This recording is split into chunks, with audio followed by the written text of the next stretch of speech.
Dijeron que no se podía hacer. Dijeron que nadie fuera de la fábrica podría tocar jamás un Bugatti Chiron Pure Sport. Dijeron que las reconstrucciones independientes eran peligrosas, que solo Molsheim tenía las herramientas, los conocimientos y el derecho de abrir ese compartimento del motor. Bloquearon los números BIN. Se negaron a vender un solo tornillo y observaron en completo silencio mientras Internet convertía la reconstrucción de Matt Armstrong en el hazmerreír del mundo entero. Y entonces, en silencio, sin fanfarrias ni comunicado de prensa, Matt Armstrong y Alex González hicieron algo que toda la industria de los hiperdeportivos juraba que era imposible. No solo terminaron el coche, no solo instalaron los paneles de Mansell y consiguieron que volviera a lucir hermoso. En realidad, derrotaron a Bugatti, aunque no en una pista de carreras, ni en una sección de comentarios. Los derrotaron en el único lugar que realmente importa. Y la prueba de esa victoria lleva semanas en una carpeta sobre el escritorio de Matt,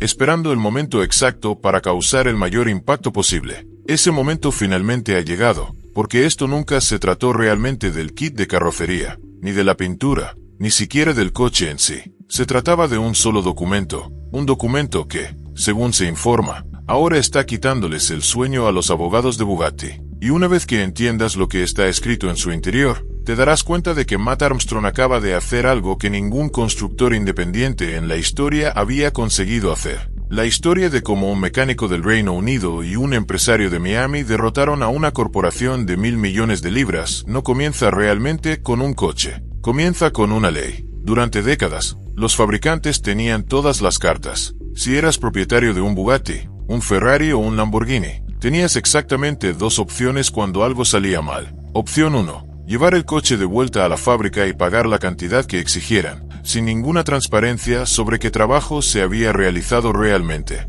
Entregabas las llaves, entregabas tu tarjeta bancaria y no hacías preguntas. Opción 2. Llevarlo a un especialista independiente y arriesgarlo todo. La garantía, el valor de reventa, tu reputación ante la marca. Porque los fabricantes habían dejado claro discretamente que, en el momento en que una mano externa tocaba tu coche, este quedaba marcado para siempre. El miedo a esa segunda opción era lo que mantenía vivo todo el sistema. Era un monopolio construido no sobre una ingeniería superior, sino sobre la simple y silenciosa amenaza de ser expulsado del club. Y durante 20 años, nadie, por muy rico o decidido que fuera, había podido romperlo, hasta una fecha concreta. Una fecha que cambió silenciosamente todo el equilibrio de poder en el mundo del automóvil y que la mayoría de la gente ni siquiera notó cuando ocurrió. Esa fecha es la razón por la que Matt y Alex finalmente pudieron hacer lo que acaban de hacer. Y es exactamente la razón por la que el manual de actuación habitual de Bugatti, el mismo que había funcionado a la perfección durante 2 décadas,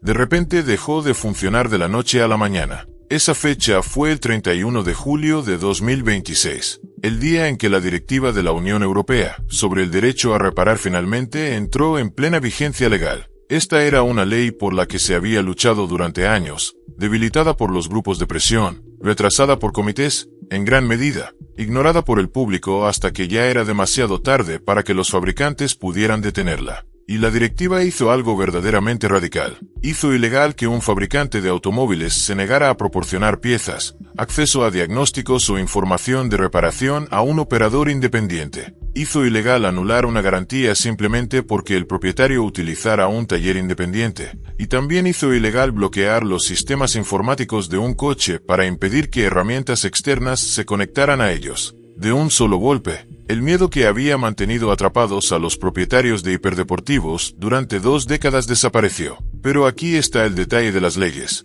Una ley solo es tan poderosa como la persona que realmente la toma y la utiliza. La mayoría de la gente nunca habría sabido cómo convertir esa directiva en un arma. La mayoría simplemente habría disfrutado del hecho de que existiera. Pero Matt Armstrong no es la mayoría. Y, en efecto, llevaba toda su carrera esperando exactamente esta ley sin siquiera saber que estaba por llegar. Ahora bien, Matt Armstrong no es abogado, no es político, es un mecánico que comenzó su canal grabándose mientras reparaba coches en una entrada de garaje, pero durante los últimos 2 años se ha convertido en algo mucho más peligroso para el establishment automovilístico, de lo que cualquier abogado podría llegar a ser. Se ha convertido en un hombre que lo documenta todo. Cuando compró un Bugatti Veyron accidentado y lo reconstruyó ante las cámaras, descubrió algo que la fábrica realmente no quería que saliera a la luz. Aquellas legendarias piezas personalizadas de Bugatti se compartían discretamente con coches convencionales como el Volkswagen Phaeton y el Audi A5. Demostró ante las cámaras que un servicio por el que Bugatti cobraba 20.000 libras podía realizarse correctamente por poco más de 1.000. Ese único vídeo se hizo viral. De la noche a la mañana,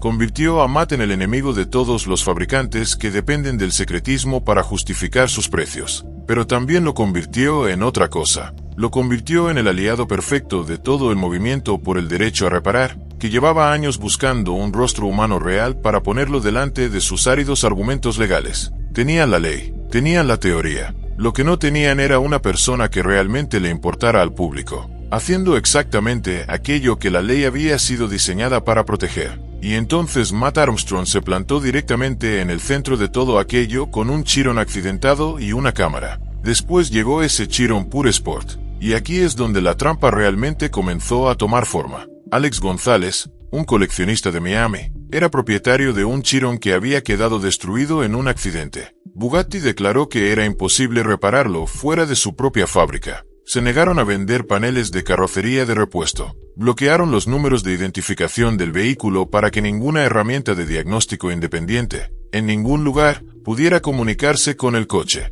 Y, según se informa, presionaron a Alex a través de intermediarios, ofreciéndole discretamente una restauración completa de fábrica si simplemente retiraba el coche del taller de Matt y lo enviaba de vuelta a Molsheim. Pero Alex se negó. En su lugar, entregó el vehículo siniestrado a Matt. Comenzó la reconstrucción independiente de hipercoches más ambiciosa de la historia, documentada con un nivel de detalle minucioso, mientras cada tornillo y cada contratiempo eran compartidos con millones de personas. Cuando la fábrica se negó a suministrar las piezas de carrocería, Alex encargó un kit personalizado a la empresa de Dubai Venom. El resultado se convirtió en motivo de bromas a nivel mundial. Temu Chiron, Bugatti, y Matt soportó las críticas en silencio porque no podía culpar públicamente a su cliente. Pero mientras Internet se reía, Matt ya había puesto en marcha una segunda operación. Voló a Alemania y se reunió con Kuros Mansey, fundador de la empresa de personalización de hipercoches más exclusiva del mundo. Juntos acordaron construir un kit de carrocería de sustitución completo utilizando auténtica fibra de carbono preimpregnada, PREPRE. Los paneles llegaron a Miami. En tan solo 3 días, el equipo había transformado el coche en lo que muchos consideraron el Chiron Pure Sport más bonito jamás construido. Cuando Alex finalmente lo vio, pronunció 3 palabras: valió la pena. Pero el coche terminado nunca fue la verdadera victoria. Mientras todos se concentraban en la pintura y la fibra de carbono, el abogado de Matt había presentado discretamente una notificación formal ante la autoridad competente en materia de aplicación de la ley, amparándose en la nueva directiva sobre el derecho a reparar. El documento detallaba el chasis del Chiron Pure Sport, las piezas, las especificaciones de par de apriete, los registros de diagnóstico, los códigos de pintura, las certificaciones de Mansey y todos los demás aspectos de la reconstrucción, solicitando a la autoridad que reconociera que el vehículo cumplía con la legislación. Si se concede ese reconocimiento, Bugatti podría perder su capacidad de negarse a suministrar piezas o prestar servicio a vehículos reconstruidos de forma independiente basándose en esos motivos. Y, lo que es aún más importante, la decisión podría establecer un precedente legal que proteja a futuros propietarios que opten por reparadores independientes. De repente, la inesperada llamada telefónica de Bugatti tenía sentido. Alexis, responsable del servicio postventa, se puso en contacto con Matt no simplemente como un gesto de buena voluntad, sino aparentemente para adelantarse al proceso legal. Bugatti sabía que el documento había sido presentado y que su capacidad para controlar la situación podría cambiar de forma permanente si se concedía el reconocimiento. Matt aceptó la invitación para visitar Molsheim, pero no retiró el documento ni detuvo el proceso. En su lugar, aceptó llevar consigo el mismo Chiron Pure Sport que Bugatti se había negado a reparar. Así que, cuando tenga lugar esa visita, será mucho más que un simple recorrido amistoso por la fábrica. Matt podrá preguntar por qué Bugatti se negó a suministrar las piezas que podrían haber evitado el desastre de Venom, por qué se bloqueó el BIN y por qué, según se informa, los propietarios independientes fueron considerados indignos del apoyo de fábrica.